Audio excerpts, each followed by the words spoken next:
في أحد؟ هلا أنا جاهز. هي لأن ما حد بعد. أوكي.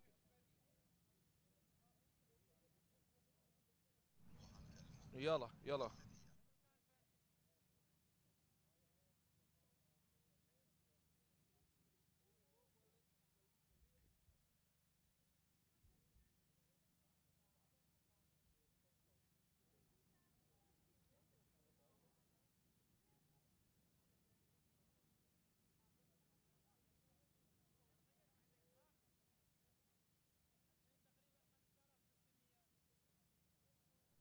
ركز على اللعيبه لا لا لا احنا لا، بشكل عام يعني. ما هو إي نعم. ما لا لا لا ما ركز على على الإعلام. هلا هلا الورد. الورد انا اخوي، انا استاذي. هلا.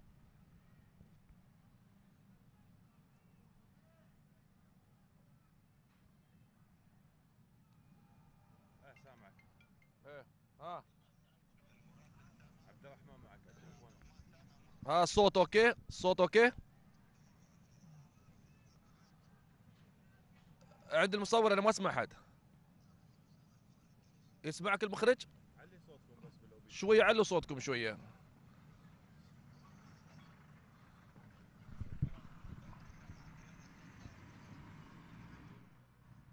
انا جاهز.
نعم أعزائي المشاهدين في كل مكان، صباح الخير، صباح النشاط، صباح التميز هنا في إمارة رأس الخيمة.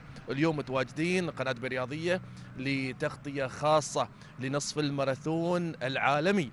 فعلا نصف الماراثون العالمي اللي يحتوي أكثر من 40 يعني لاعب عالمي وأكثر من 5000 مشارك في نصف الماراثون. نصف الماراثون في نسخته ال17 رعاية كريمة لسيدي صاحب السمو الشيخ سعود بن صقر القاسمي عضو المجلس الأعلى حاكم إمارة رأس الخيمة، وأيضا تنظيم جميل مثل ما شاهدنا. تواجدنا قناة برياضية بالأمس وإعداد كبير لهذه المسابقة اليوم منذ الصباح. فعلا الكل على هبة الاستعداد، نشاهد التجهيز ونشاهد التنظيم، أيضا نشاهد الجاهزية الكبيرة للجميع من المنظمين وأيضا من المؤسسات المحلية المتواجدة هنا. عموما معي ضيفي الأستاذ روفان نحاس، واحد من الإدارة الإعلامية هنا في السباق. أرحب بك وشاكر لك تطلع معنا اليوم. نصف الماراثون النسخة ال17، شو يميز هذا النصف الماراثون في نسخة ال17؟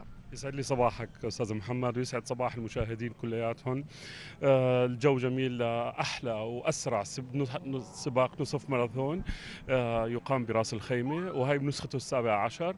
ومثل ما بنعرف نحن المشاركه كبيره، ومن اشطر ومن اسرع العدائين والعداءات مشاركين هنا، من ابطال مثل تاميرات تولا الاثيوبي اللي فائز بالماراثون نيويورك. وهذا ماراثون نيويورك مثل ما بنعرف انه احنا كثير كبير. اللي بيميزه طبعا هي المشاركه الكبيره من المجتمع هون الموجود بدوله الامارات، مثل الاطفال في عندهم الفن ران، في عندك سباق ال10 كيلومتر اللي هو المقدم لاول مره في تاريخ سباق نصف ماراثون. ان شاء الله تكون نتائج جيده كالعاده، وان شاء الله الكل يستمتع، لانه في كثير اكتيفيتيز، نشاطات لكل العائله، مثل قريه العدائين، قريه الماراثون اللي ممكن يستمتعوا فيها كل النشاطات تبعتهم. العائلات كثير مشاركين زي مثل ما عرفنا نحن، كل العائله طبعا، يعني من الكبير للصغير كلهم مشاركين. وبنتمنى الكل انه يستمتع بوقتهم ويصير عندهم نشاط اكثر، يمارسوا رياضه الجري اللي نحن بنعرفها. سمو الشيخ اكيد يعني هو بحب انه كل المشاركين يتطلعوا للفائده الصحيه من الماراثون. نعم. ايضا اعزائي المشاهدين نشاهد ايضا حضور سيدي صاحب السمو الشيخ سعود بن صقر القاسمي، عضو المجلس حاكم راس الخيمه، تواجده في اروقه السباق. ولكن يعني سنعود اليكم، وايضا ناخذ ايضا صور اخرى مع الاستاذ رفان. عوده اليكم.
So here I am in Ras Al Khaimah, extremely excited and happy to finally be here. But the course this year is much more sheltered than it was last year. So I think it will produce some stunning racing, which is I think what we're all about, because it is a brand new course.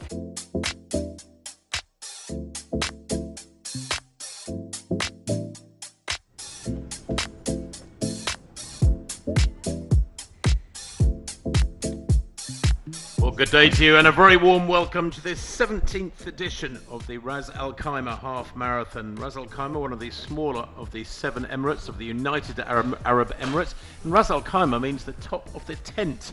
That is the way it looks when you look at the area on a map. Paula Radcliffe had a trip up into the mountains nearby, the Hajar Mountains, and enjoyed a zip wire experience and a sled ride experience, the Jace Sledder. They are just an easy drive from downtown Ras Al Khaimah, and enjoyed the views too from the top of the mountain, around 5,000 feet, about 1,800 meters. The altitude of the Hajar Mountains and the highest peaks in Jebel Jace. Well, my name's Tim Hutchings, and I'll be commentating with you now for this next couple of hours on this super fast half marathon with Paula Radcliffe, and we look forward to brilliant racing on this new course in Ras Al Khaimah. We're on the Marjan Island, which pokes out into the Persian Gulf, a man-made land extension with a beautiful flat road on it for many kilometers, and Nice hotels and other facilities as well, Paula. Absolutely, and some nice road surface for the athletes to run along that we're getting a look at here. There is the schedule for the races this morning, the half marathon going off elites first and masses behind at 7 a.m, followed at 9:30 a.m. by the 10-kilometre road race, and then the 5k and the 2k fun run to follow that. So rounding off some great racing in what at the moment is a little bit humid but nice cool conditions for the athletes. Sun not outshining brightly, so I think the wind looks minimal at the moment, and they have tried to make this course more sheltered. Yeah, the daytime temperatures get up to around 27, 28 degrees at the moment. Rather glorious if you're lying by a pool, but these athletes will be very pleased that they don't have those conditions right now. In fact, it's actually quite chilly out there at the moment. As you can see, 17 degrees, and because of the humidity, it actually feels less than that. It's not t-shirt weather, that's for sure. Humidity at 90% is high, but the temperatures won't climb much over this next hour. The race start time is about 12 minutes away. It's at 7 o'clock local time. Yeah, so the temperature will climb a little bit, the humidity will drop, which I think is more the significant factor. The dew point at the moment is just 1 degree Celsius below that of the current temperature, which makes that for that high humidity, which is actually can be sapping were this to be a longer race like the marathon. But I think for the half marathon distance, the athletes will cope with this. Well, there you can see the event village. That is where the road, the peninsula, the Marjan Island, goes off to the left of that picture, and to the right is the mainland. And there you can see the event village with that lit up start line and finish line. The start line is actually to the let's just go side. To Pat Butcher for some of the information on the VT.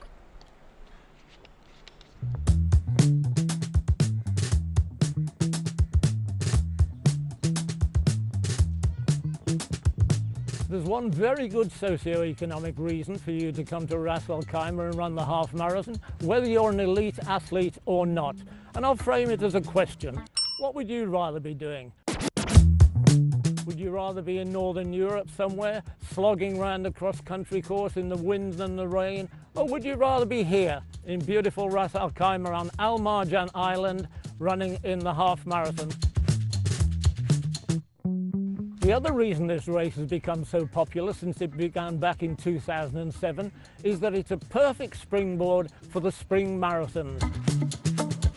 And this year has got particular significance because it's Olympic year. So you prepare here in Ras Al Khaimah with a half marathon, you go to one of those 4 big city marathons in springtime, and you convince your selectors that you should be one of only 3 marathon runners to go to the Olympics in Paris in midsummer. Now, the course records here in Ras Al Khaimah are pretty speedy, so we're expecting more of the same here in Ras Al Khaimah on beautiful Marjan Island. So let's find out a little bit more from the course. I think you might have gone out and had a look at it yesterday, did you? I certainly did.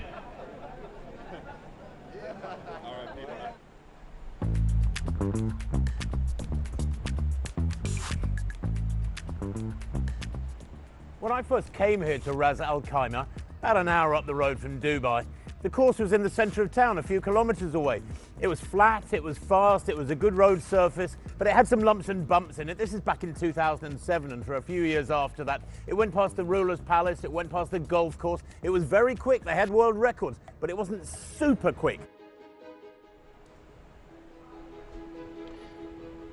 Now the course is super quick. That is the course heading in a northerly direction out to the far northeastern corner. They go do a U-turn just before that roundabout, in fact, and then the adjusted course, it is a new course this year, sees them zigzag around the centre of the island there, and then coming back towards the finish line, past the hotels, back towards the mainland, and doing a U-turn there before getting to the finish line, heading out on another sort of half lap to the far end. But you can see these long sweeping flat roads, really good road surface, and then they come towards the finish there, long finishing straight, and it promises to be very, very quick indeed. The appearance of that map is probably deceptive.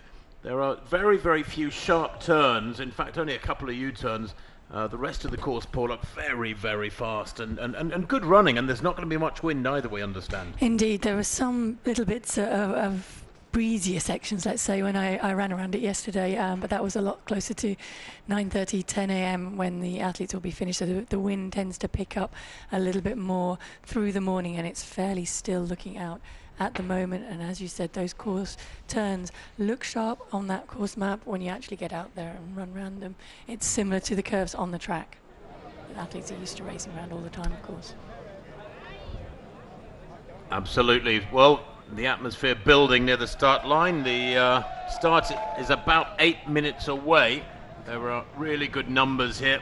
Just over 2,000 entered for the half marathon. And then for the new events, there's a 5K, a 10K. There are 700 or 800 in each of those, and the 5K, 10K. And there's a 2K fun run as well.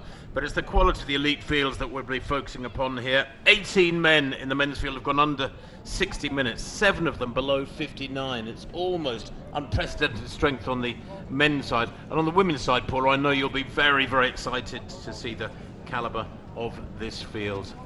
Definitely, the depth is built up there, and we have so many top elite athletes to watch.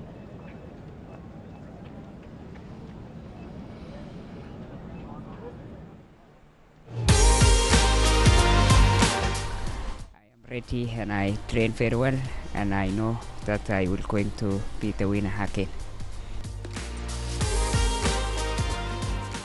For first time I come here Ras Half Marathon, so I prepare well. I prepare for 2 months before. I know half marathon is not easy. It is not easy course, so it is flat course, it is fast course. This is my 4th year to be here. I came here 2016, whereby I ran my personal time that I was being selected by Kenya team to go to run in World Half in Cardiff. And then after that, won in Cardiff, I came back here again, 2017, where I ran world record. Yeah, a lot of memories because it's where I started running, and where I started knowing that I'm talented, and still my personal best time in a half marathon I ran here. I love running Ras Half Marathon.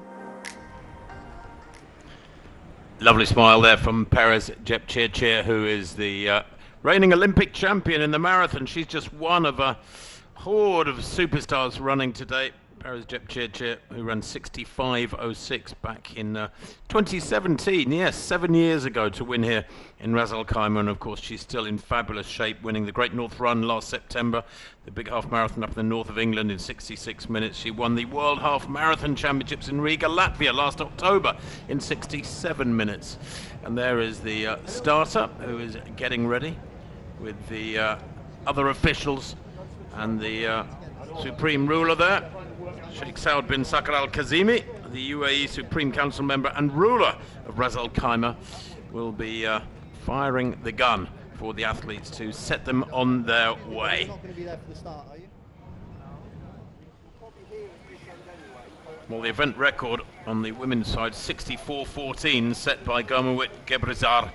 That was 2 years ago, 64.14. One of the quickest times in history. And on the men's side, well, the event record 57.56, again 2 years ago, back in 2022. Jacob Kiplimo from Uganda, who is the world record holder, 57.56. I don't know if we'll see a sub 58 today. Let's have a look at some of the athletes there. Paula, this is unprecedented strength in depth here, and really good to see number 5 there, Bernard Kibet-Koech, the defending champion, back. Yes, he's back to defend his title. Tamarat Tola, the world champion from Eugene, obviously in 2022, a couple of years ago, he's there. So there's a real mix in here of those marathon specialists meeting the half marathon specialists like Mateko at the top. Leo Gebrselassie there. I mean, there are just so many athletes. When you think there are 18 guys here who have broken the magical 1 hour barrier. And the new shoe technology, of course, has made that a little bit easier than it used to be, but it is still a very, very fast time to achieve for 21.1 kilometers. And on the women's side, well, it is, again, a race of with 13 women under 67 minutes. The last 3 races here have been won in 64 minutes. That was a world record back in 2020, then a world record, 64.14 and 65.05 last year. The Helena Beery, the winner last year, is not back, but Constanza Klosterhalfen is, and she's the one European in this women's race who could upset the apple cart. She could. She is returning from injury, but is hoping to have a good run out here that might match her debut at this distance when she clocked 65.41 in Valencia.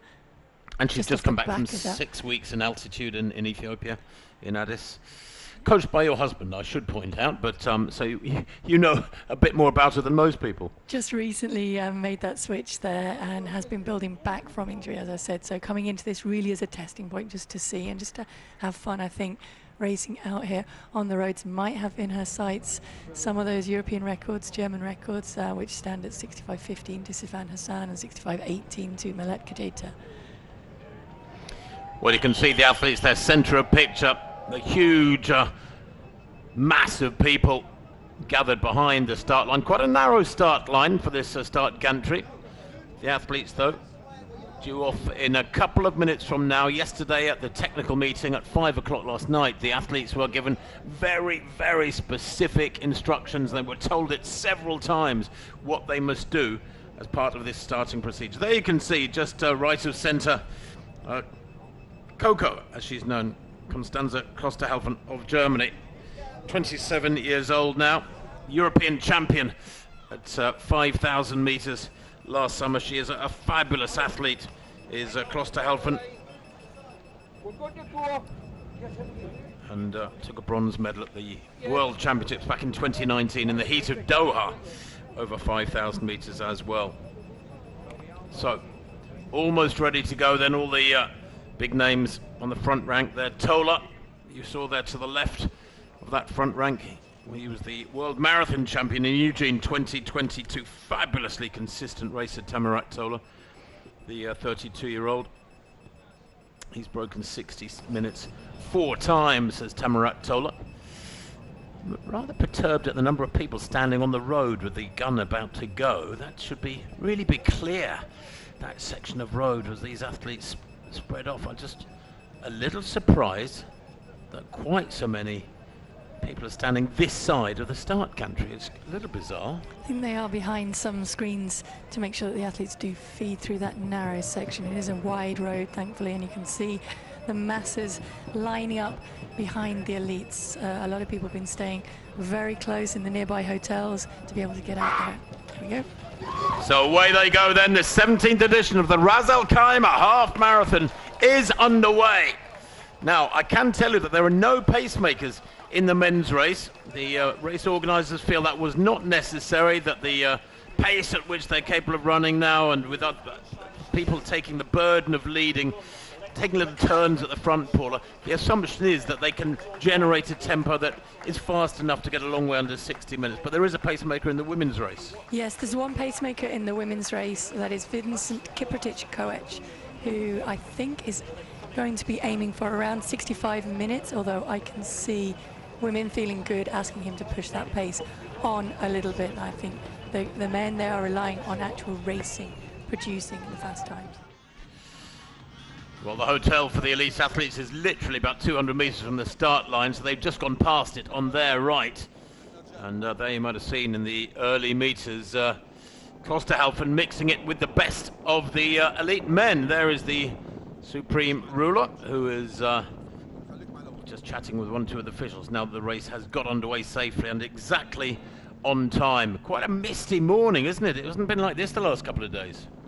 No, the mist will lift, I think, as the sun comes up higher, but even walking out in the dark this morning, we saw little swirls of mist and cloud over the course. And now that sun comes up, it starts to burn it off slightly, which is a good sign, as we said earlier, for the athletes who do not want that higher humidity. They would rather, I would imagine, it to be slightly warmer and the humidity to tail off a little bit to make for excellent racing conditions. You can see to the left of your picture the kind of tartan running track. It's more of a rubberized surface on a road but surface. It is brilliant. You could wear spikes on it, couldn't you? And it's about a mile long. I don't know if that's unique. It's more than a mile long. It's about 5k. It runs all the way out to the loop that they will. Well, that is more than a mile long. That's more than 3 miles, isn't it?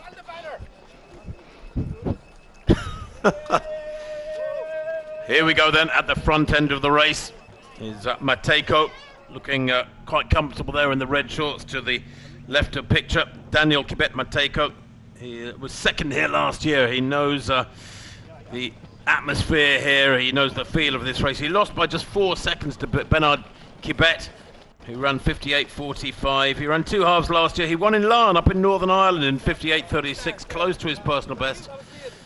But was 6th in RAC here in 2022, so he's got a familiar feeling for this one. And he's been sub 60 in 6 of his last 8 half marathons as Matejko, so watch him. He's obviously in confident form. There's Cosmas Boy as well as up there. I can see John Correa, Seifu Tora sat back running well, alongside, actually just on the shoulder of Tamarat Tola, and then out wide to the right of picture, Alphonse Simbu of Tanzania. Yes, Boy there, Cosmos Wangi Boy is just 20 years old in the black to the right of picture. He's a 59.29 performer, produced that last August, coming 3rd in Buenos Aires in Argentina. And Tola in that all orange strip is easy to spot, isn't he? Fabulous marathon runner. Indeed, he won the New York Marathon last November in a new course record, an incredible time, 2:04.58 he ran in New York. Only a few years ago it would have been inconceivable somebody running that far below 2:10 on the New York course, which is notoriously difficult course compared with most major city marathons. But Tola is a tough customer, so watch him in that almost sort of looks washed out orange strip, but it's easy to spot, isn't it?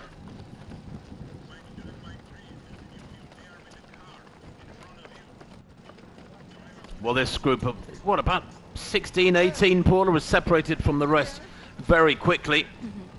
The split I'm getting through the first kilometre, 2:53. The first kilometre, so I mean, it's early days yet to get an indication of the pace.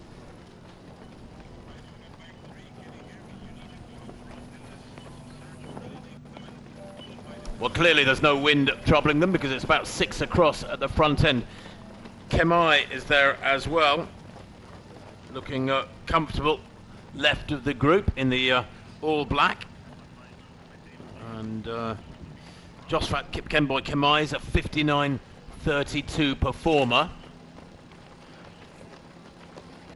Not a lot of conversation going on. I get the feeling that this is quick, Paula. We'll try and get some splits for viewers as quickly as we can. The 2 kilometre split. And of course then the 5, 10, 15k splits are more significant. We can compare those with past performances on this course. Back down the road, you can just see on some of the turns the vehicle further back, and that is the lead vehicle for the elite women in this. And the split I have through the first kilometre, 3:08 for them. So they've started not conservatively but steadily, and imagine the pace to build and to pick up somewhat from here. They're now approaching 2 kilometres for the men.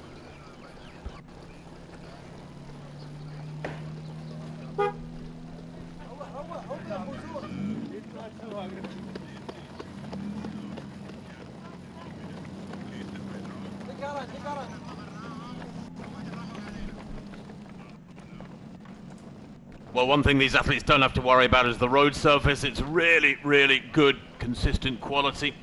This very wide strip of land heading out towards the Al Marjan Island that pokes out into the Persian Gulf. Has yet got a lot of development to come. It's a long-term project. It's a bit like the it's a slightly smaller version, I suppose you could say, of the palm that pokes out into the Persian Gulf from Dubai itself, about an hour away, an hour to the south here in UAE. But it is rather glorious for running around, Paul. You had a jog around the course yesterday. It is. It's very nice. I've captioned it the baby palm because it's kind of building itself on that, and I think is an up-and-coming tourist destination. But at the moment, some sections of it still being built, which of course makes for quite an unspoiled area and a nice, pleasant view out to sea as you're running.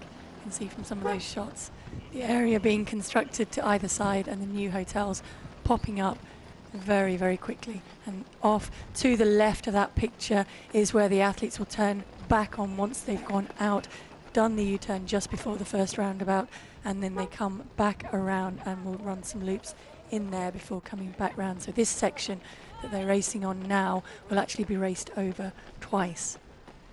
Well, they've gone through 2K in 5:36. That second kilometre at 2:43.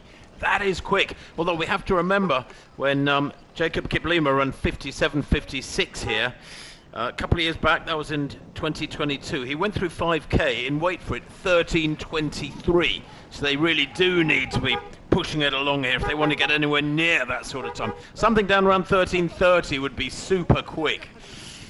Kiplimo, during his world record in Lisbon back in 2021, went through 5K in only 13:40, but then he rocketed through the second 5K in 13:25, and then he ran a 13:22. The splits were insanely fast. The women went through in 3:07, so they've settled, they've maintained the same pace. So it's around about, just about sub 66-minute pace for the women's field at the moment. So they've started off steadily, in contrast to the men's group here, who are really pushing it along. And you can see Matejko checking his watch there, just making sure that the tempo is quick enough for him.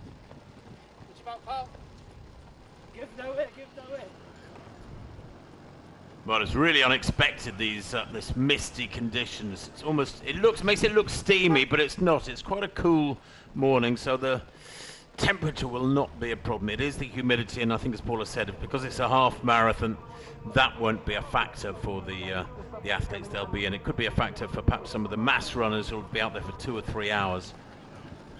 But that's a great shot, isn't it? Really nicely a side-on shot, Paul, and you get an idea of just how quickly they're moving. Pick a spot on the pavement going by on the sidewalk, and you get an impression of how fast they're going by how quickly it disappears out of shot. More checking of the watches. They did steady back down for the third kilometre if these splits are 100% accurate. So it went from the starting one of around 2:53 to 2:43 and then to 2:50 for that third kilometre. And you can see Matejko, he had checked his watch previously. He's clearly not happy with that. I think going through his mind is, I want to run a fast time here. I want to make this count in my build-up into the year's racing of 2024 ahead. And Cosmas Boy keen to get alongside him. Bernard Koech, defending champion, always wants to make sure that he stays up there as well. But there's not really any questions being asked of the majority of this pack at the moment. A little bit of surging, maybe some early testing out of how the others respond, but everybody at the moment able to handle this pace. Very few athletes that want surging, don't they? Because that does not end up with an optimum performance, an optimum time. They want a steady pace, and that's normally what pacemakers bring to an event like this. And maybe pacemakers in the majority of races are preferable, Paula. They negotiate that corner there. Yeah, that is the tight turn that we were talking about, which has been added in at the last moment to the course. So they're just taking that turn now around, being directed by the lead bike to make sure that they negotiate that properly. And then it's less than a kilometre now, really, to go back to that turn out onto the island. Well, 3K in 8:26. And there you can see just a couple of the huge hotels that have been built up at the far end of the Al Marjan Island. This is a new course, the old course, the original course here. In fact, this is the third iteration of the course. The original course went round the centre of town a few kilometres away, and then it was a different course out here along the Al Marjan Island. But this is the course number 3, I suppose you could say, here in the Ras Al Khaimah half marathon. And they're on time for 59:16 at the moment, so a long way under 60 minutes. Let's hope they maintain this aggressive tempo and indeed maybe accelerate a little bit. And 65:36 predicted time, so through 9:20 at 3K in the women's race. Apologies for the fact we can't show any pictures of the women at the moment. Do you miss it, Paula? Would you like to be out there running with these women? I would. I always wanted the opportunity to race in Raki. It's known as a race that's produced fast times. I guess it came onto the scene towards the end of my career what we've seen in, I don't know how many, 3, 4 world bests set here.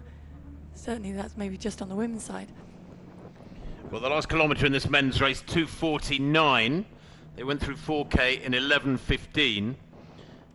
So we're just looking at what that implies for a time at the half marathon. It would bring them home, yep, almost in about 59:10, 59:15, something like that. So they're holding a good tempo at the moment. There you can see the kilometre splits. 53:43, that second K was quick, and then a 2:50 and a 2:49.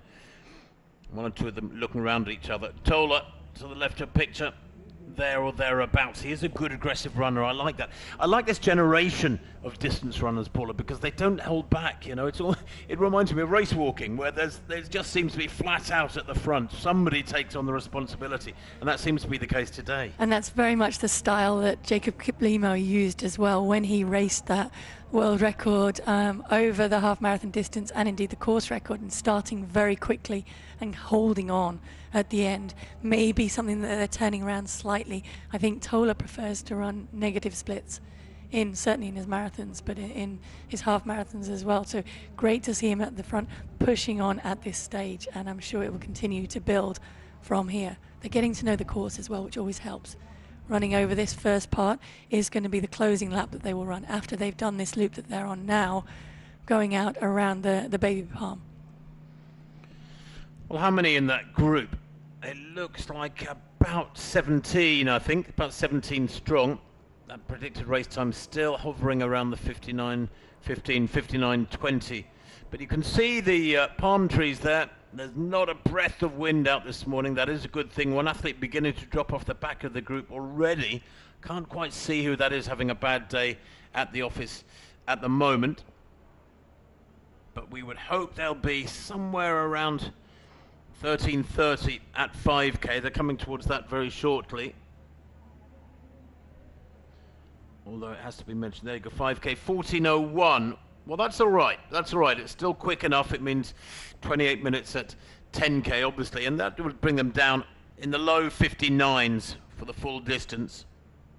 And progress in the women's race, Paula?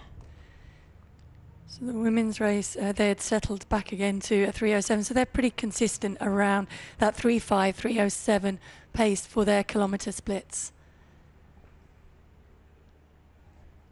Well, that is an unusual sight. In all the years I've commentated at this Ras Al Khaimah half marathon, I've never seen a mist like this hanging over any part of Ras Al Khaimah, whether downtown or here on Al Marjan Island.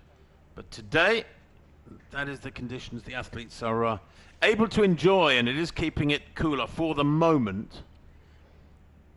Also a sign that the wind is negligible because it's not blowing away that mist, and it's really kind of a sea mist almost, isn't it, that's sitting there, which will of course keep the humidity, unfortunately, a little bit higher.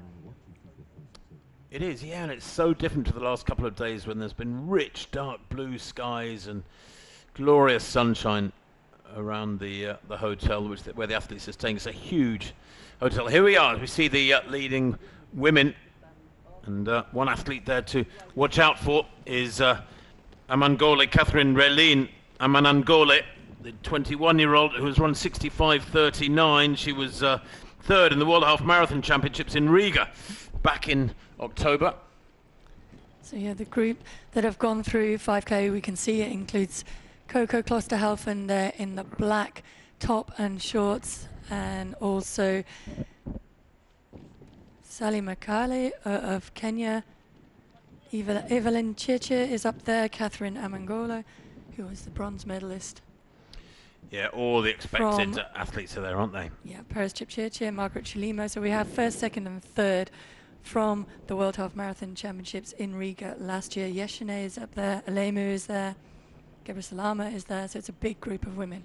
Good to see Klosterhalfen too, towards the front end there. There are three, or is it four men? There's one in a white cap towards the back. I think it might be a local runner who's just good, who's decided to sit in there. But there's the kilometre splits, 3:05 for that third kilometre, 3:07 and then 3:04.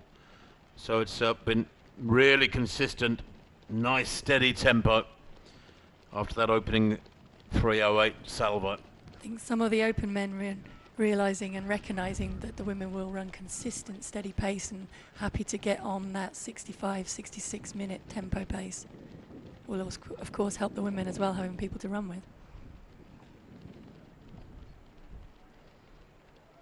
It's good to see Klosterhalfen back racing and committing to the racing as well, no fear. And that's one of the things that I've admired about her, watching her break through from that first World Junior Championships where I remember her throwing in a 68-second lap in the middle of a 3,000 metre race, and not afraid at that stage to really take it to the African athletes who were more favoured at those championships, and came out of that with a bronze medal, and of course built on that later in 2019 at the World Championships in Doha. Tola still doing the same in the men's race.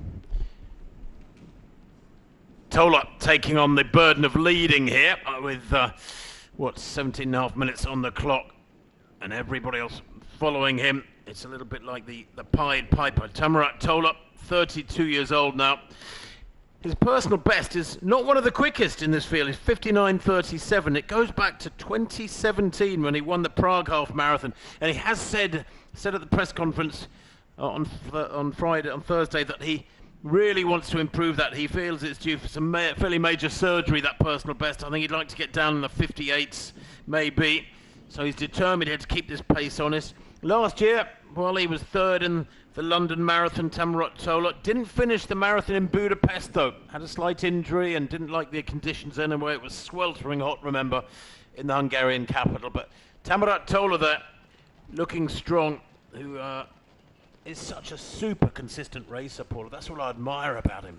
Well, he's a consistent championship performer, isn't he? He gets it right time and time again. I think that's why he was so frustrated to drop out and not be able to finish those World Championships and defend his title properly in Budapest last summer, and came back with a vengeance in New York, didn't he, to set that course record there in a stunningly quick time of 2:04.58. So to run that fast on the New York course, even with the new shoes, is extremely impressive. Well, we don't have a split for 6K, unfortunately. The 5th kilometre was a 2:46. It was the second quickest of the race so far. They went through 5K, remember, in 14:01. And now Korea hits the front and decides to do a little bit of the hard work here, take up the cudgel and push on. And that's good to see. John Kipkoskei Korea, he's only a 60.27 performer, so he's operating at a tempo well over a minute quicker than his personal best at the moment. Walla Lane towards the back of the pack there in the centre left of picture is also very consistent. Amdawork Walla Lane, the 24-year-old. 9 times he's broken 60 minutes and set his personal best here when he was 5th a couple of years ago in 58.40. So Walla Lane, is he playing a cagey game towards the back of that pack, or is he actually tiring a little bit early on? That's a lovely shot, isn't it? The sun rising over the Gulf to the east, over the mountains, in fact, over to the east there. And I'm really encouraged, as you said, Paul, to see Klosterhalfen there to the right of this picture for this side-on shot, pushing it along. Now, her debut was so spectacular when she ran, what, 65.41? And we can see why, because Wow. that 3:10 from a 3:4 is a significant slowing of the pace. Interestingly, Coco doesn't like to run with a watch.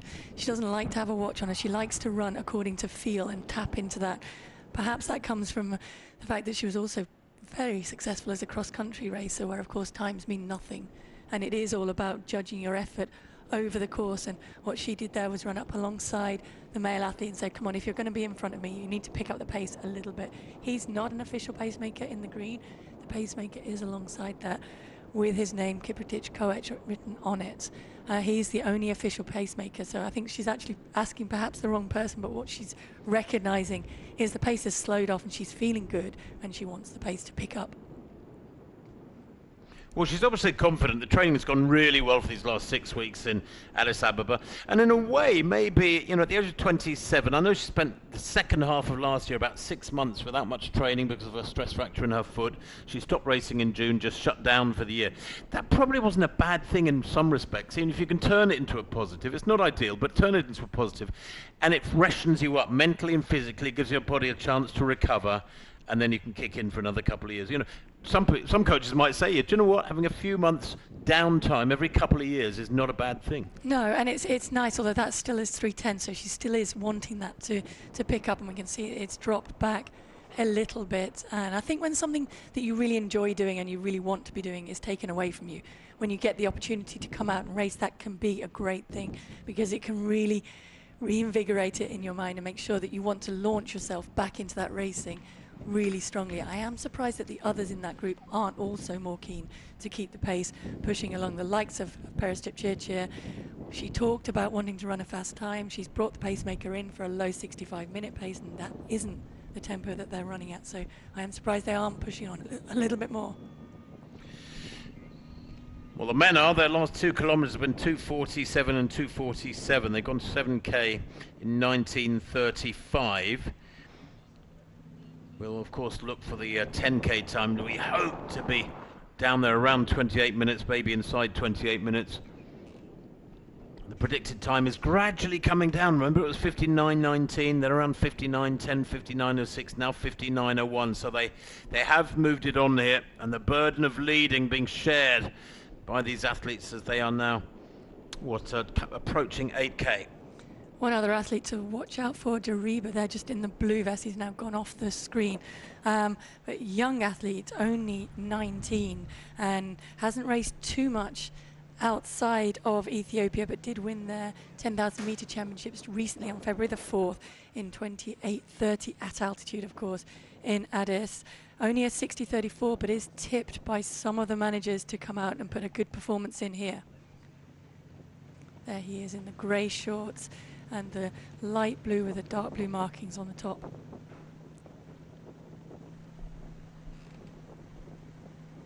Well, there's a very good shot from the side on, just emphasising how quickly they are going.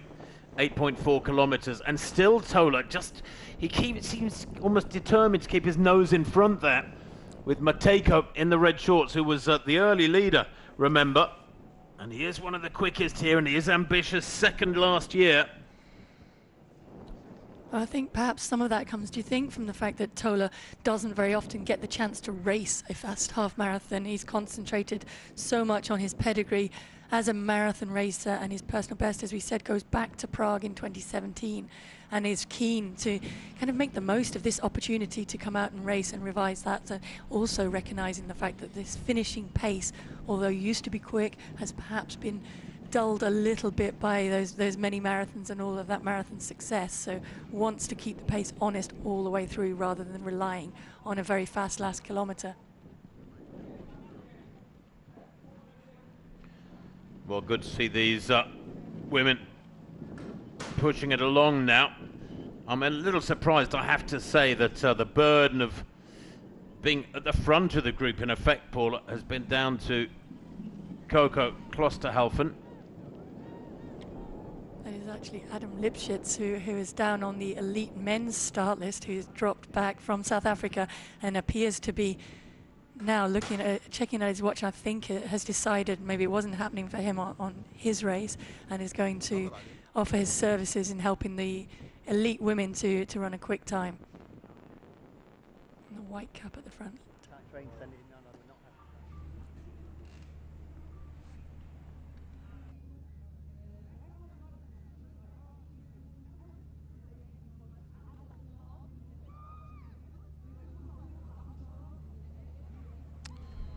Well, there you can see the women's splits. 3:10, 3:10, 3:09 for that 8th kilometre. So it's consistent, but not quite as quick as they might have wanted. A little frustrating, perhaps. 8k gone, and now approaching the 8.5 kilometre point.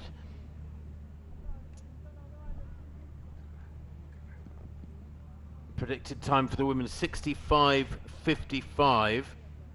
That is one of the slower times in recent years. I'm sure it'll pick up through the second half, and that again, just like in the men's race, will come down. But there you can see, bottom of picture, the field negotiating that right-hand turn.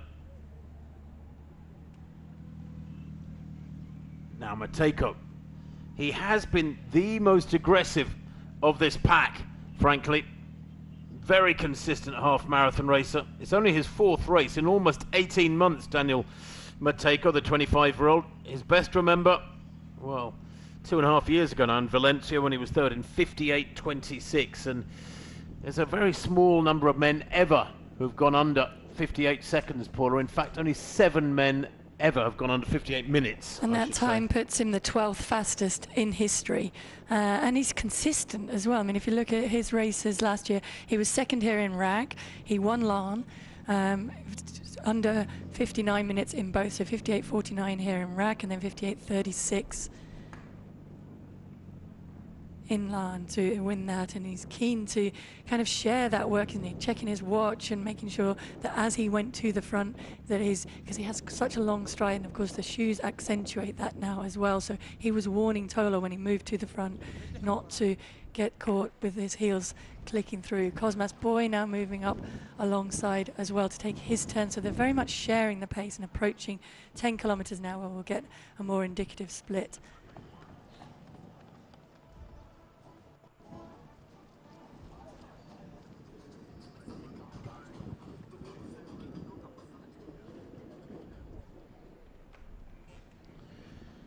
So 59.02 now. Eventually that will creep under 59 minutes. Matejko 28 minutes at 10k in this men's race. So that is solid running and well on schedule for something down around 59 flat. The 10th kilometre was a 2:49. Matejko, Simbu, Yatul, Walalane, Kemai, those athletes beginning to tail off. Yatul, Walalane and Kemai. I'm a little surprised Walalane has drifted back there. He's the man who's broken 60 minutes 9 times. He's a World Championship bronze medalist from Gdynia back in 2022. And he's won some big halves too. Copenhagen back in 21, Delhi in 2020. He's a former winner of Istanbul. And he won Seville last year as well, Walalane. So that's one of the big surprises in the first half of this men's race, is that the man who's wearing number 4 and set his personal best here a couple of years ago, 58.40, has dropped back from this group. Bahanu Legesa at the back of that pack as well, running alongside Dibaba, was 2nd to Kipchoge in Berlin back in 2019 in 2:02.48. So he has the pedigree to be able to build on that. Slightly probably disappointed last year to DNF in London, and then only finished 4th in Amsterdam. So also trying to put in a strong race here today, and little gaps starting to open up a little bit in that men's section. You can see Coach just having to pick up the pace in the orange vest a little bit to close up on that. And back in the women's race, still a steady pack that's settled down now. 3:04 through that kilometres, so their pace has picked up, and still Constance Klosterhalfen at the front trying to push the pace on. You can see Alemu is in there. I think that's Yeshine on the far side in the orange vest. Perez Jepchirchir, of course, in the lighter orange vest, settled in between them. Margaret Chalimo towards the front now, taking it a little bit upon herself to lead or spearhead this group of women, approaching the 10-kilometre point for them. Several of these women looking pretty comfortable, I have to say. And do you think that's, Paula, is because they're running at around high 65, 66 minute tempo? They're coming towards 10k now, and when the course record was set, just checking, Gebrezier, she went through 10k in 30:28, but that is a super fast time she ran back in 2022, 64:14. I'm not sure it's going to be anywhere near that. 3:04 that last kilometre, and the predicted time, well, in the high 65s at the moment. That's them going through 10k in 31:09, and when the course record was set, Gebrezier went through in 30:28.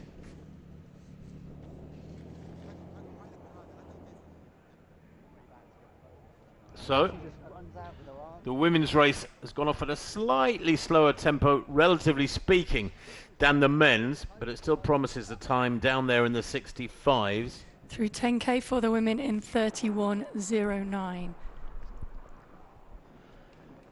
That's the official split, and good to see as well. The Olympic champion hanging in there, Perez Jepchirchir. There she is, right in the centre, probably about the smallest of that group actually, in that light pink, or is it a light orange strip with the white socks.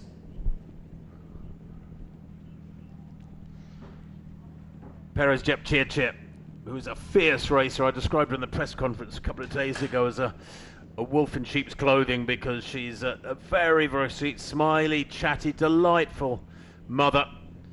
But when it comes to competing, she is a very, very aggressive racer with a fabulous finish. And Jepchirchir said she's motivated by her daughter Natalia, who's 6 years old now. I said to her, you're Olympic champion, you've got world records behind you, many, many great victories. What motivates you to get up and run every morning? She said, my daughter Natalia, I want to run for her. It's for her future. And of course, these elite athletes are professional athletes. They make a good living, many of them, for racing hard, training hard. It's the monastic lifestyle they have to live, whether it's in Nairobi or Eldoret in Kenya or up in the Rift Valley in Ethiopia, in Addis Ababa. They do commit themselves to this 101%.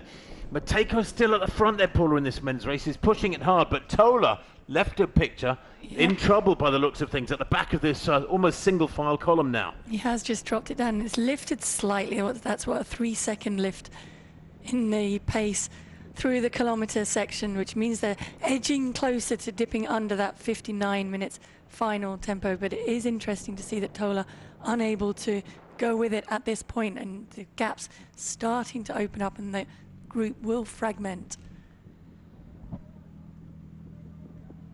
Well, at 11k, the men 30:46. After that 28-minute clocking at 10k, there you can see, yes, it has picked up. I'm in a 2:46. It's just beginning to wind up a little bit. The suggestion that it's beginning to wind up a little bit. Now they're past halfway. Right in the centre of the picture. They are travelling, aren't they? Boy. Lassoy hanging in there well, looking strong. And 3 halves last year. He ran 62 minutes in E10. He was 5th in Delhi in just outside 60 minutes. They travel to the big races where there's big prize money, these athletes, if they can. But his best goes back to March last year when he ran 59:27. So Lassoy there in the middle of that group, bouncing along, looking really good. He's on schedule to run a personal best by over 30 seconds at the moment. And behind that, at the back, we have Dibaba and Diribe. Diribe is the young athlete that we had talked about earlier. It's not a huge gap, is it, back? There's a short, small gap back to Tola. You can see no, but it's just further back. It's not insurmountable at this stage, but certainly does indicate it wasn't able for a short amount of time to go with. That has now responded and is trying to close that gap. It will have helped that they settled back down again for that 12th kilometre split. The thing is, you know the writing is on the wall, don't you? When somebody stops dropping back mid-race and that there's a 10 or 15 yard gap at some point, you can tell they're in trouble, and they may rally and come back to the pack, but it would be very, very unusual for them to then run a strong second half and be at the front at the end of the race and be involved in the finishing sprint. So what it does do as well is give confidence to this lead group that they've been able to drop him once, and so even when they get on the back, they know that the next surge that they lay down might be able to do similar damage. And we talked about surging later, and when you're trying to run a fast pace, you're right, surging does sap the energy and stop you running as quickly, but it can also win a race because it can ask those questions of the athletes and make it harder for them. So it's very much easier to run a sustained pace than it is to manage those surges, and that's why the Kenyan athletes so often race with fartleks in training, to be able to lay down quicker racing and then recover again. We had a shot just now of the athletes about 4 across the road, and it looked like nobody was really prepared to commit and push it on in that men's race. I think it is fluctuating a little bit at the front end of that men's race, and in the women's race here, well, Chalimo is looking strong, tucked in behind the pacemakers, Margaret Chalimo, Ken Boy. She's a 64.46 runner. She ran that when she won in Valencia back on last October. She had a wonderful 2023. The tall figure to the right of picture there, Margaret Chalimo. She was 4th in the World Championships, 5,000 metres in Budapest last summer on the track. She has a wonderful range. She's an 8:21 3,000 metre runner. She's had this, got this really fast half marathon time of 64 minutes. She was silver medalist at the World Half Marathon Championships in Riga, Latvia last October. In fact, the first 4 from those World Half Marathon Championships in Riga are in this race.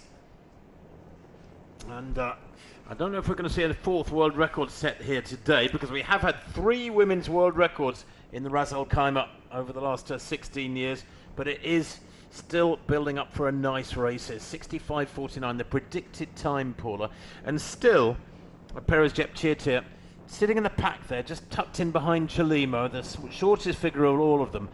She's an ultimate racer, isn't she? She doesn't like to go to the front and push it along until the latter stages. No, she doesn't. I'm just trying to spot Klosterhalf, and has she gone?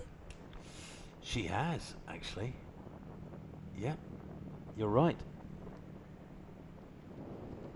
Well, that's happened pretty quickly, because she was there mixing it with them just a few minutes ago. And you can see the athletes looking around. I think that's more a bit of clipping. The women are actually running very closely, packed together, and they have the whole road, so there's no need to do that. I think they're trying to run the shortest line, as it were, and stick to the curb, and also track the favourites in there, which would be Perez Jepchirchir, the smaller figure, sitting behind Margaret Chalimo ahead of her.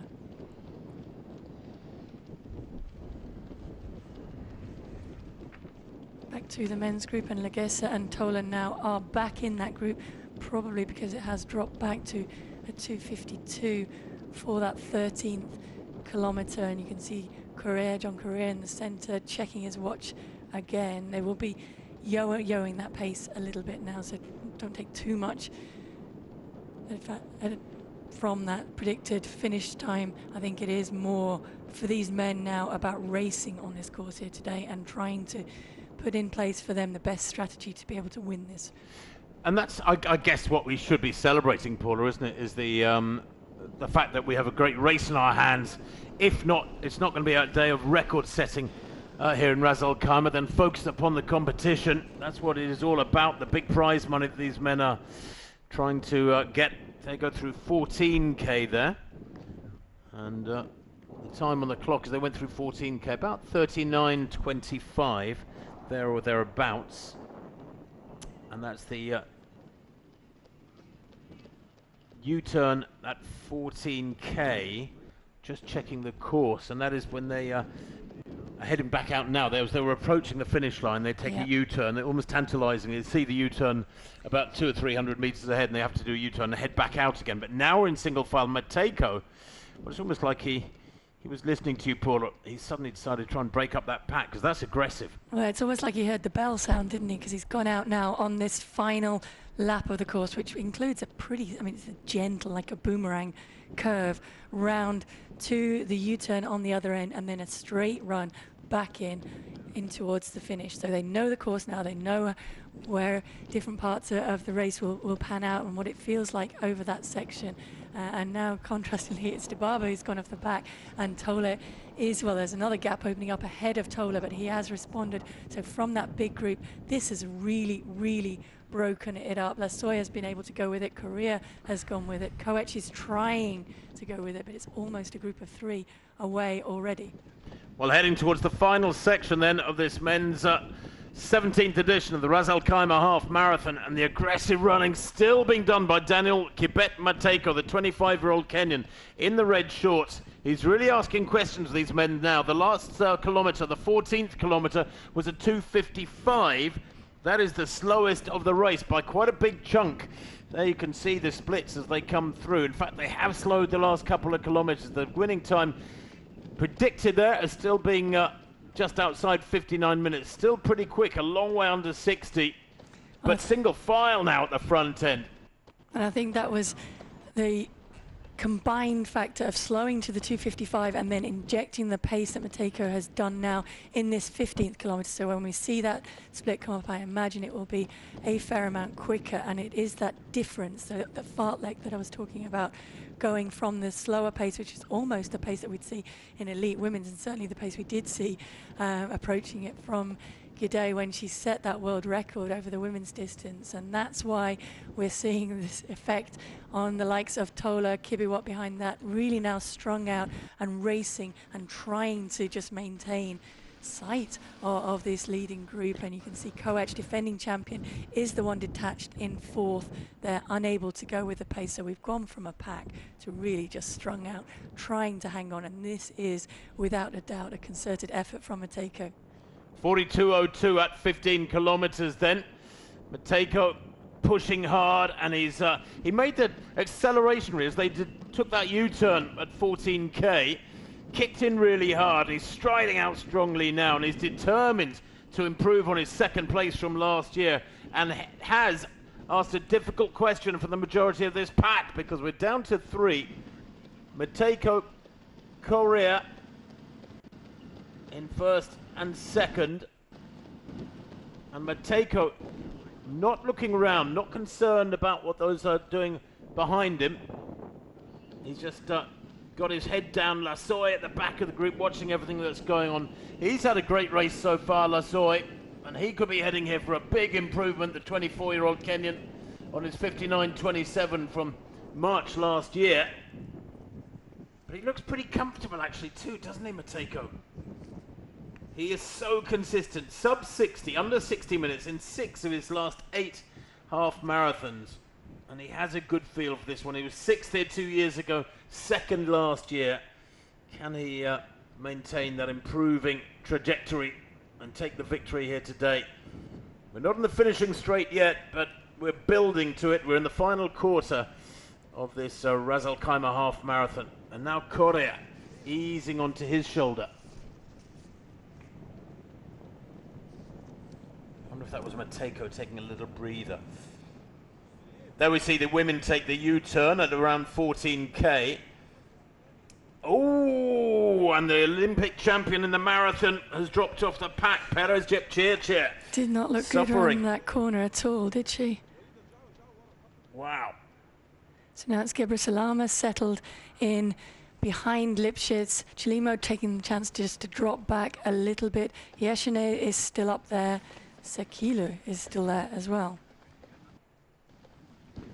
Well, that's a big surprise. Perez Jepchirchir dropping away from the front end of the pack, and you can see a 3:07 there for that 14th kilometre, a 3:08 and a 3:07 before that. So the time is coming up pretty consistently. Gebre Salama and Yeshine battling it out. And Gebre Salama, Tigist Gebre Salama is a 65.46 athlete. She's heading for something very close to her personal best here. She's one of the few to have raced this year. She ran the national championships and won it over 10,000 metres back on the 4th of February, only a couple of weeks ago. And I wonder, Paul, if it's not a good thing to come into a race like this with a couple of races in your legs. I mean, I don't know about you, but I always preferred I'd build up a sort of head of steam when I'd got 3 or 4 races leading into something. I was not one of those who could just train for months and months and come out and produce an optimal run. See, I could do that. But you're a marathon runner. Yeah, and I think we've got a balance of that in this race. So we have women who need those races to get into it, and we have other women who can just come out from training and put the performance in there. I talked about Sekilo is still in there in the back of this group. She's a Tanzanian, comes in with a personal best of 69.32. set in Lucerne last year, and so she is on at the moment for an outstanding chunk to be chipped off her personal best time, and is very much up there figuring when the likes of Perez Jepchirchir have dropped back away down the road behind her. Well, Yeshine in the orange just tucked in behind Gebre Salama. Ababel Yeshine Berhane, to give her full name. She holds the Ethiopian national record at 64.31. She won here in Ras Al Khaimah back in 2020. She won actually by 18 seconds from then world record holder in the marathon, Brigid Kosgei. She went on to run fifth in the World Championships in Gdynia in just outside 65 minutes. She's a good track racer, great consistency. She's a 2:20 marathon runner, so probably Yeshane there in second place of those women in the orange is on her sweet spot, the half marathon. It would, you know, the fact that she hasn't broken 2:20 yet, which is becoming more and more common, would suggest, and you look at her fast times over half marathon, this is her best distance. And she looks very, very comfortable, doesn't she? As does Gebre Salama in front of her as well. She looks very comfortable. Another check of the watch from Yeshane. Behind that, Sakilo is working hard to stay with us. Chelimo is starting to drop off the back of that group as well and not being able to stick with this pace.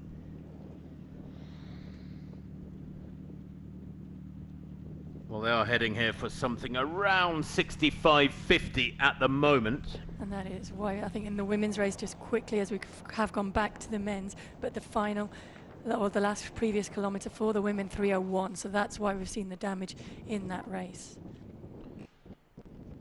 Settling in the men's now, isn't it, a little bit, allowing Korea to come back up alongside Mateka and just maintain that pace. A little bit of a look across and don't write off another surge yet to come from him in order to try and win this race. Well, look at those times coming through, 2:40 and a 2:44. Yes, they are watching each other now. This is becoming a cat and mouse game. That 2:44, 2:40, 2:44. It would sit. It's funny, isn't it? Because it looks like they've slowed over the last couple of minutes, and yet that 16k time, 2:44, is pretty quick. And the 15th kilometre was the 2:40. I think that was the one where Mateko did the damage and pulled the pack apart and got it down to these three. And now that he's got them clear, Paula, maybe, as you say, we will see this become a settling and a build-up towards the last, I don't know, 1-2 kilometres, perhaps the last mile. 3:02 there for that kilometre. They have slowed dramatically. That is the slowest kilometre of the race. And there's Tola, who we expected to put in a really strong performance today. He said feels he's in PB shape, but look at the splits: 14:01, 13:59, 14:02. Yeah, it's significantly slower. So already what had done the damage was that 15-second lifting from the 14th to the 15th kilometre, which will ask a lot of questions of the men racing there and the men who have committed and gone with that. So we may yet see perhaps someone be able to work their way back, certainly if they slow down to that pace and if that is correct and not indeed a deviant split that snuck in from the women's race, perhaps. Well, Korea is heading for a massive personal best here. There's no doubt about that. Another who's very, very used to racing the marathon distance and perhaps doesn't put in as many of those races.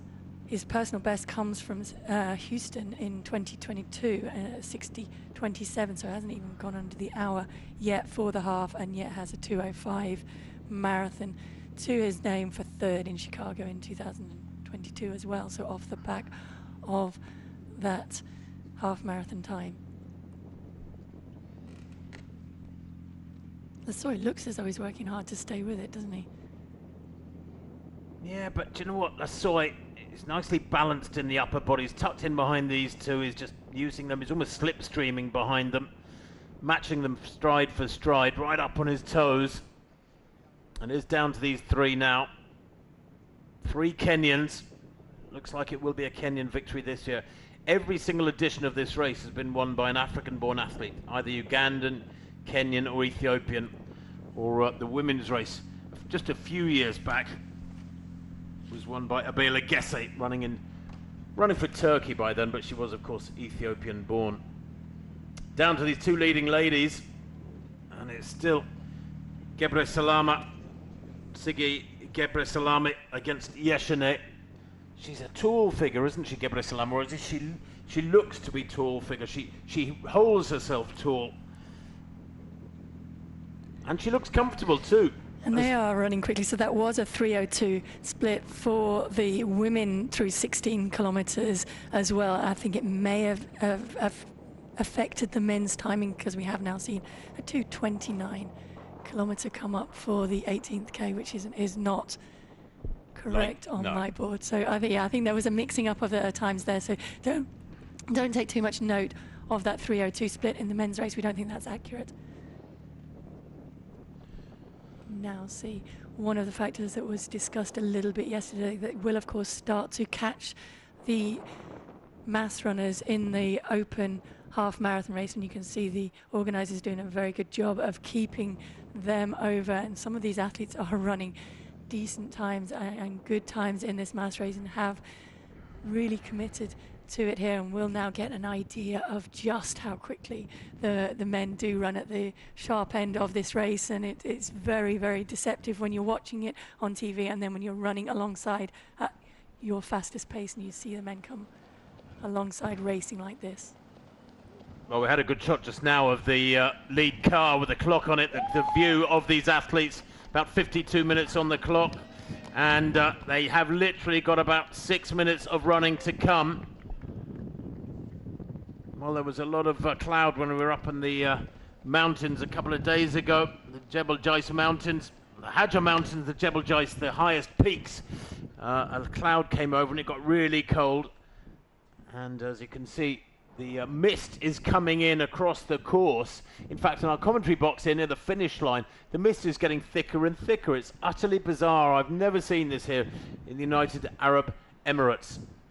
But here we go, through 19k. Look at the clock. Almost exactly 53 minutes at 19k. And still Matejko and Correa doing the aggressive running with Lassoy just tucked in there behind them. And if I didn't know better, I'd say Lassoy is just biding his time. They've got just over 2 kilometers to go now. So about 1.2, 1.3 miles, if you like it in English terms. And nobody really giving anything away. I wonder if they're all gathering themselves mentally here. What would be your tactic here, Paul? If you were feeling pretty strong, would you trust your sprint, or would you, over that final few hundred meters, or would you want to push on here and test them? It would definitely depend on who I was racing and who's around me, and that is without a doubt going through the minds of the athletes right now. So Matejko will be thinking, do I trust my finish? Am I quicker than the two athletes with me at this stage, and can I rely on that, or do I need to keep pushing it on? I would imagine John Correa is thinking, I really need to keep this pace moving along. This is my long run for home, if you like, because he probably wouldn't trust his finish ahead of the two other athletes that he's racing. And in the back of your mind, you're also thinking, if you're on for a personal best time, that you don't want it to get too cagey. You don't want the pace to slip too much and allow that time to slip away from you. And their predicted finish time through the last split marker had actually just dipped below that 59-minute marker, which is key, and I think these men would prefer a time with a 58 in front of it rather than a 59 at this point. Oh, they absolutely would, but look at this. Gebre Salama in the women's race. Has she got a bit of daylight, or is Yeshane still dogging her heels? She's bouncing along there between these two male athletes accompanying her. We just need a bit of a longer shot, don't we, to see who is still in that group, but still very, very relaxed. Look at how she's just focused on the heels of Lipschitz in front of her. A lot of that comes from the training that they will run. They will run a lot of times up in the hills, either in Toto or around Saluta, and just checking down for the tree roots ahead of them and the feet of the athlete in front of them. Wonderful shot there of the two races. The men's race coming to its climax. Matejko now pushing hard. Correa tucked in behind him, and Lassoy is the one who's struggling back in third place. 55.5 minutes on the clock. They've got about 3 minutes of hard running to go, about 1 kilometer to run. And Matejko, well, this, in a way, Paul, you feel good about this, don't you? Because he is the one who's done so much hard work. He set off from the gun really aggressively for that first kilometer or two. He's taken his turns at the front. He goes through 20k there in, what, 55.46. And Matejko is the one who's consistently probably done the most work. So 55.46 at 20k. And he's kicking on now and easing away from Correa and Lassoy. And I think that is a good sign as well, that he's kicking on like this. He could rely on his kick just to win the race, but he obviously wants to try and run as quickly as he is capable of doing over these closing stages as well. So feeling good, sensing that there was no real danger from the others around him, and now checking his watch still perhaps a little bit more often than I would like, and now should just concentrate on running hard into the finish. But he's inside the final kilometre, and you can see being cheered on by those mass runners who are now getting a full view of, let's say, he's clearly running away now to be the winner of this men's race here today in RAC. Well, he's a man who has got track form behind him in years gone by. He ran a couple of half marathons last year. He was a second here in 58.49, and then he won in Larne in Northern Ireland 58.36, very close to his personal best of 58.26. He's not going to hit that today. The predicted time 58.50. It has eased under 59 minutes. But look at that long raking stride of Daniel Kibet Mateko, the 25-year-old Kenyan. He's broken the pair that were dogging him for this last 4 or 5 kilometres, and he still looks relaxed, Paula. He looks wonderful. He does look relaxed. He did finish 8th in Eugene in the 10,000 metres in the World Championships there. He's still checking his watch. I wish he wouldn't do that. I wish he'd just concentrate on running hard to the finish now, because he hasn't quite yet snapped that elastic back to Korea behind him. Korea can still see him. Korea can still see him checking his watch and might be thinking, well, why is he checking his watch? Why isn't he just concentrating on running hard into the finish? He's also now being motioned to make sure that he goes across so he doesn't take the turn that the mass runners are taking back out on this loop, that he keeps running hard into the finish. Well, he had a little glance over his shoulder there as well, which gives your opponent some encouragement. But he's on the finishing straight now. He can hardly see it, look. The officials in the mist there guiding him through, making sure that the bikes don't get in the way of this athlete. 58.09 on the clock, and it's Daniel Mateko who is going to be the winner. He's persevered. It's his 3rd appearance at RAC.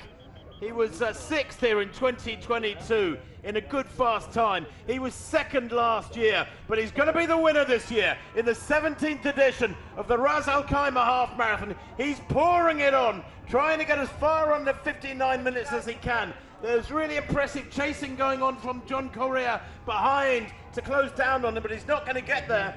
It's mighty fast as he comes towards the line and breaks the tape now. It's 58.45 unofficially for Mateko. Correa 58.49, just 4 seconds back.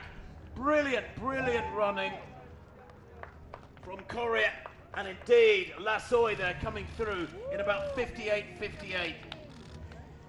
So 3 athletes below 59 minutes in Ras Al Khaimah 2024. And they have given their all, and they've worked for that one. The 3 of them there making the rostrum and able to celebrate together with another very, very quick time. So that is the 4th consecutive sub-59 clocking for Daniel Mateko. He is super consistent. Dibaba coming through for 4th place, being chased down by Bernard Koech, the Quebec Koech, the defending champion. He finishes in 5th place. And then Legessa, and then now Tola crossing the line just under the hour for Tola.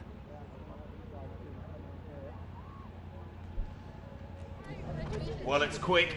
It's still only 60 minutes coming up now. So there's what, about 8 or 9 through and under 60 minutes here in Ras Al Khaimah. And instead of the sun burning off the mist, so the sea mist has come in and got thicker and thicker and thicker off the Gulf. It's extraordinary. But Daniel Kibet Mateko is the champion, and the title goes to a Kenyan, or it stays in the hands of a Kenyan, I should say, with Koech having won last year. Alphonse Simbu crossing the line. And behind him, Cosmas Boy and Seifu Tora. So he's had a rough run. Still really solid times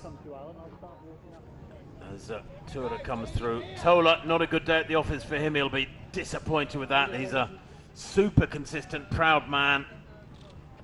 Legesse too will not be happy with that one. Paul, back to the racing here, but I say the racing, well, it looks like we've got a runaway winner. I'm just looking back down the road through the mist and I can't see any sign of the second placed athlete, which was Yeshane before, but certainly Gebre Salama looking very, very good, very smooth, and got this race all wrapped up. And it is now about just how fast can she run. Her personal best 65.46, so she's not a million miles away from it from the previous splits that we had been getting. Well, I wonder if anybody's telling her that she's got a big gap behind her, that she's got the race run. And sometimes that relaxing of pressure, the predicted time is just outside 65 minutes, about 65:20. Sometimes that relaxing of pressure enables you to run faster, doesn't it? Because you stride out without inhibition, without worrying about those around you. Well, you don't need to worry about overcommitting. You can afford to go a little bit quicker and then drop back. But I think now we have a chance to go and listen to an interview with the... We'll wait for playing that interview in after the finish of this women's race, because Gebre Salama now running extremely quickly and closing in, what, about 3 minutes of running for her? Yes. You can sense that. You can see she's weaving her way through the mass runners around her at this moment, but I think that would actually help her. It gives her something to work on. As well as Lipschitz helping her, she is also catching runners, and that gives you a good feeling. It helps you to feel better as you're racing in. And what I like about this athlete, Siggi Gebre Salama Gebre Rufal, is that she's the complete runner, Paula. She's great on the country, she's great on the track, she's good on the roads too, and I like to see that. An athlete who's gone through the gears. She was third in the World Junior Cross Country in Aarhus in Denmark back in 2019. She was silver medalist in the World Cross Country last year in February in Bathurst, Australia. She's got great track pedigree. She's run 8:38 indoors for 3,000, 30:04 for 10,000. That was in Hengelo in the Netherlands last summer. She's I know, getting here some consolation, I suppose, too, for that fourth place in Riga at the World Road Running Championships in Latvia last October. She was just outside the medals there, fourth there in 67.50. 3 great halves last year. She's got the cross-country pedigree, she's got the track pedigree, and this is going to be one of the biggest wins of her career. And she's used that track pedigree recently as well to win those Ethiopian 10,000 meter championships just a couple of weeks ago in Addis at altitude in 32 minutes. So not a quick time, but racing and beating the other Ethiopian athletes to be Ethiopian champion is something to give you confidence coming into a race like that. And she really is now pouring it all on. I'm sure she can sense that she is on for a personal best here. Yeah, that time she ran 32.15 at altitude is even at altitude is not quick by the standards of these athletes, but now she's being forced to stride up because Lipschitz there and the other pacemaker are doing a great job of dragging her through. She's staying well clear of the rest. She can't even see the finish line. Look at that view. That is unique. I think in all my years of road race commentaries, I've never seen the view for the winner coming towards the finish line. What on earth was happening there? I don't think he was gesturing to the bike, and she thought he was gesturing to her to turn right through a gap there. Oh dear, but no, she's okay. Striding towards the line now for a very comfortable victory, and a famous victory here is this superb athlete, and the time is going to be quick. Watch the clock.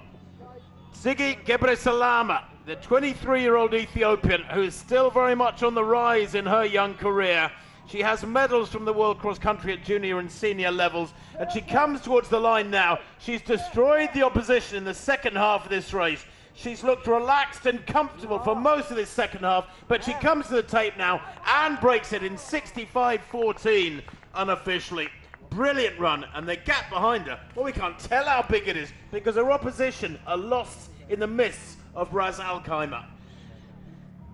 But she now puts her name down onto that roster of winners of this race here in Rag. In the end, it closed very, very quickly, smashed her personal best by about 30 seconds.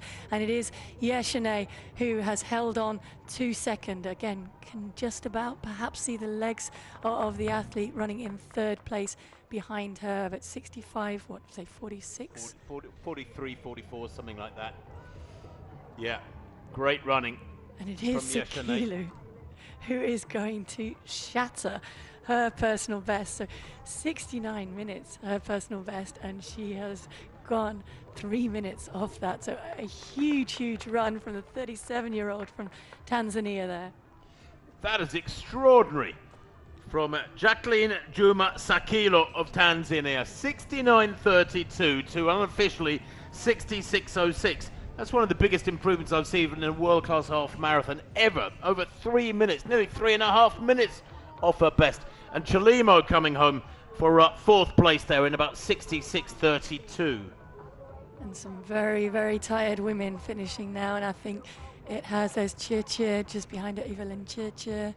Still no sign of Perez Chirchir. I don't know whether she continued in the race. That's Catherine Amangola crossing the line now, and you can see the conditions certainly have sapped these women. We talked about the humidity being high. We can see that with the mist sitting there, and that does make racing in these conditions very tough, and some athletes of course more suited to that than others, and likes of Gebre Salama have really shown that they can perform in these conditions. But yet again, Paula, super fast times, packing as well. The sort of the number of men under 59 minutes. What, at least the first three under 59 minutes. There is Chirchir. There's Perez Chirchir, about 67.20, something like that. So got some work to build on that.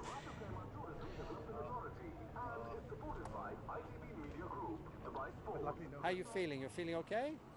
You look great.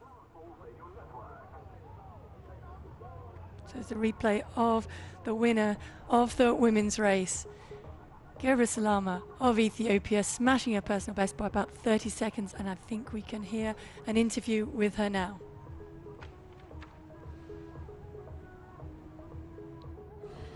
Gebre Salama, congratulations on winning the race. How are you feeling?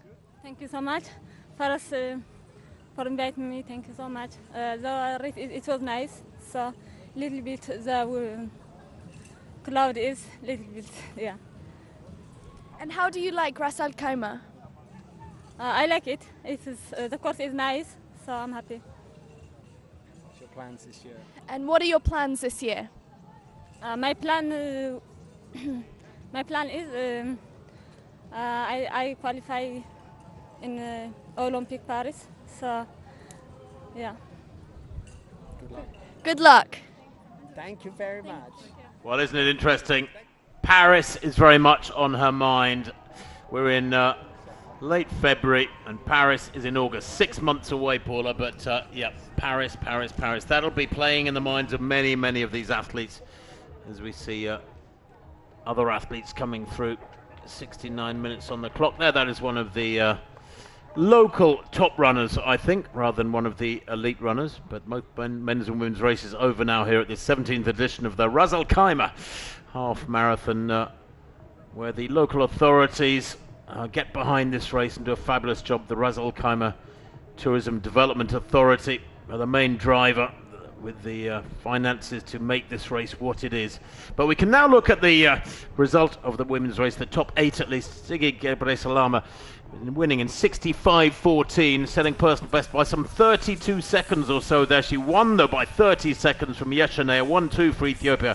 And one of the biggest surprises of the day, Jacqueline Juma Sakilo, Tanzania, 66.04. That is about 3.5 minutes off her personal best. It's astonishing improvement there, but absolutely brilliant for her. And then good times there. Another, well, 3 athletes under 67 minutes, look. Fabulous stuff from those top ladies. Perez Chirchir, well, 67.19. It's not what she would have wanted, Paula, but not a disaster.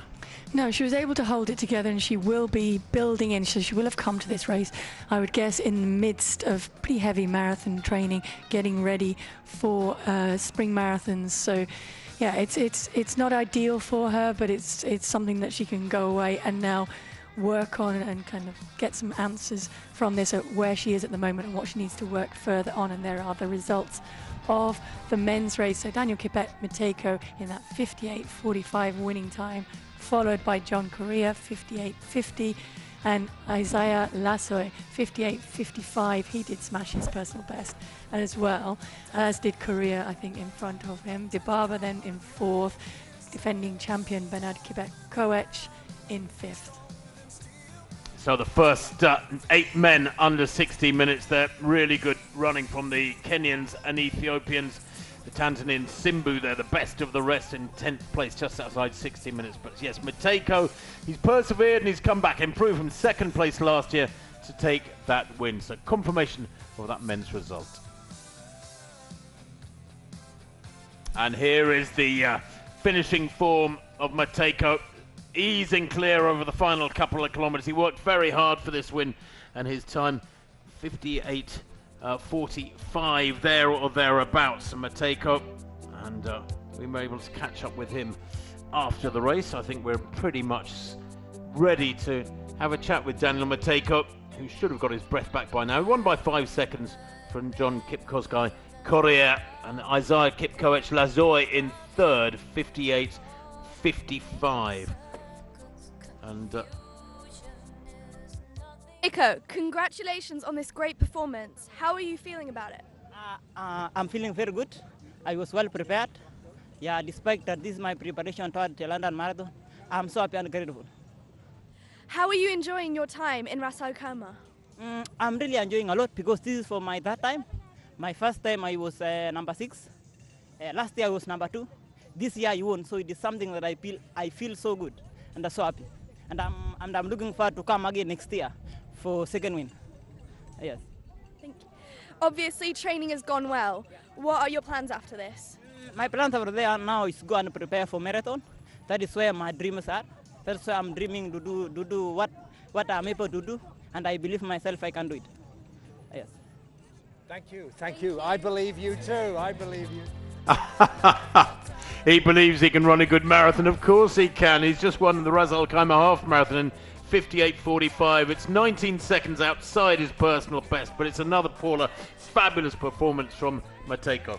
An excellent performance, I think, racing the way that he did today, so there was not much thought to the times early on in the race, but certainly once he was away he really broke the spirit of the 2 athletes who were brave enough to try and go with him and able to stay with him when he threw in those surges. So a great run for Mateko to build on through the rest of this year, and as he said, maybe he's looking towards trying to throw his hat into the ring. I'm not sure if he can do that. The Kenyans have put together a pool, haven't they, of 10 top athletes that they will be selecting from for Paris, but he talked about how he wants to move on to the marathon.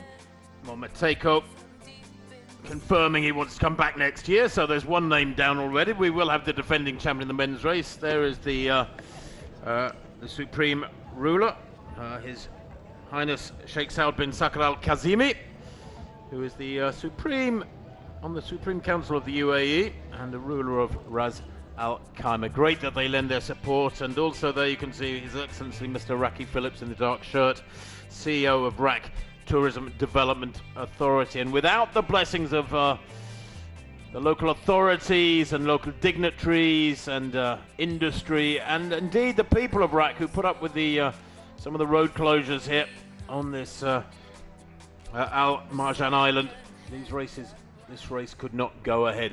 Still good running here, 74 minutes on the clock, and good local runners coming into the finish line, because, Paul, of course, so many expats come to the race from Dubai, about an hour's drive southwards. They do, and a fair number actually in the hotel with us last night, so we're staying just close to the finish here in the amazing Rixos Bababa Hotel, and athletes had made kind of a holiday of it, so to be able to come here, run the half marathon, and their family get a lovely holiday with it, and they will be hoping that the sun burns through this mist now to enjoy the rest of this amazing scenery around us here, and they can rest their legs in the sea. They can rest their legs in the sea, and I think when the sun comes out, you might be doing the same later on. Paula Radcliffe, former world record holder in the marathon. Thanks a lot, Paula, for being with me. We have enjoyed this racing today. We're going to leave you now, but let me just remind you that Ziggy Gebreselassie of Ethiopia winning that women's race in a super fast time, 65:14, a personal best by some 32 seconds. And in the men's race, Daniel Mateko coming home in 58:45, improving from his second place last year to victory today and leading 3 men under 59 minutes and 8 men under 60 minutes here in Ras Al Khaimah. I hope you've enjoyed the running here in the mists of the UAE, the mists of Ras Al Khaimah. From Paula Radcliffe and myself, Tim Hutchings, bye-bye. We'll see you soon. Bye-bye. Bye.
Ladies and gentlemen, it's time now for the presentations of the first three in each of our elite races at this 17th edition of the Ras Al Khaimah Half Marathon, the world's fastest half marathon. If you look at the results over the years, it is by far the quickest race in the world over the half marathon distance.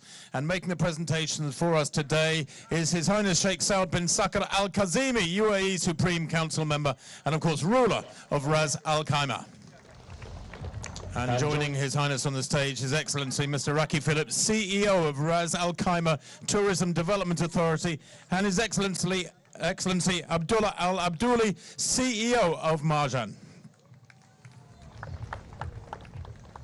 Thank you, gentlemen. And we're going to give our first three ladies their awards first of all.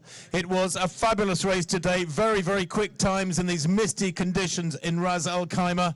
In third place, she improved her personal best by some 3.5 minutes. It was quite an astonishing performance in a time of 66.04 from Tanzania. Put your hands together for Jacqueline Juma Sakilu.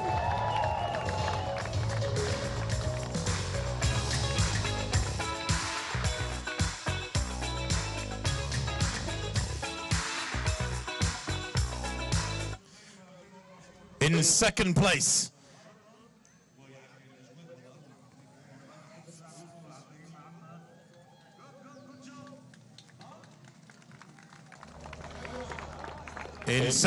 from Ethiopia in a time of 65.44, Ababel Yeshane. Ababel was the winner here back in 2020. She knows the Ras Al Khaimah half marathon. She knows how tough it is to win. But our champion today in a time of 65.14, it was a personal best by about 30 seconds, again from Ethiopia. It was a fabulous, dominant performance. Put your hands together for Sigi Gebreselama.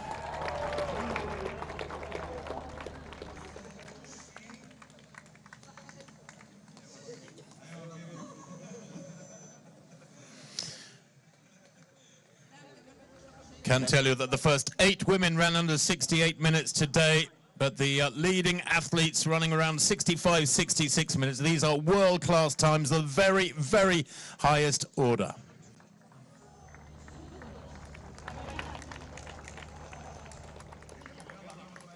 Thank you, ladies, and congratulations, Sigi Gebreselama from Ethiopia, our winner today in the women's race, 65 minutes and 14 seconds.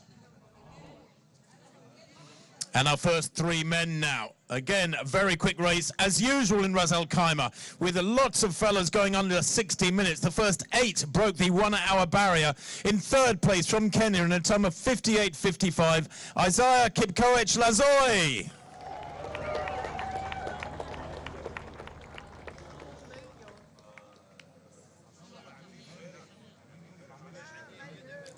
In second place, in a time of 58.50, just 5 seconds behind the winner. It was a fabulous competition in the last couple of kilometers. From Kenya again, John Kipkosgei Korir.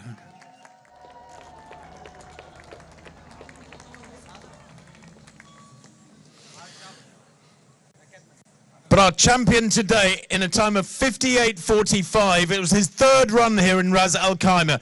2 years ago he was 6th. Last year he was 2nd. Today he is champion. Put your hands together for Daniel Kibet Mateko. Daniel's time 58.45 here today. And the first 3 athletes went under 59 minutes, the first 8 athletes under 60 minutes. The magic of the Ras Al Khaimah half marathon worked its wonders yet again.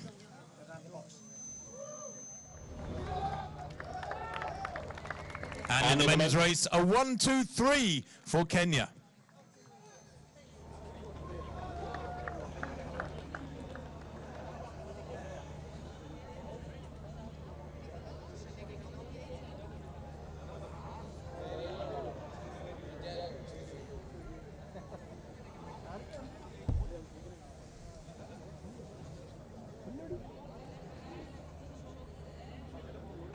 Ladies and gentlemen, once again, put your hands together for the first 3 in our women's race and the first 3 in our men's race today at this 17th edition of the Ras Al Khaimah Half Marathon. The world is watching.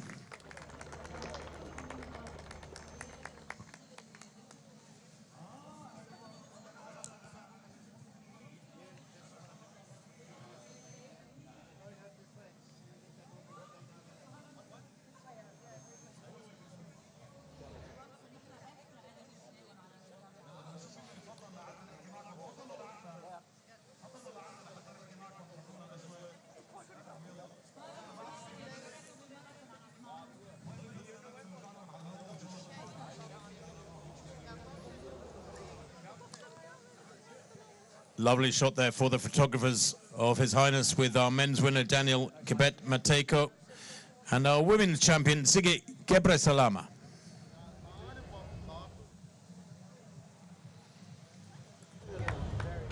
Thank you, Your Highness. Congratulations, athletes, and many, many thanks to today's sponsors, without whom these events couldn't take place, and of course to Ras Al Khaimah Tourism Development Authority, the driving force behind this race. Thank you so much.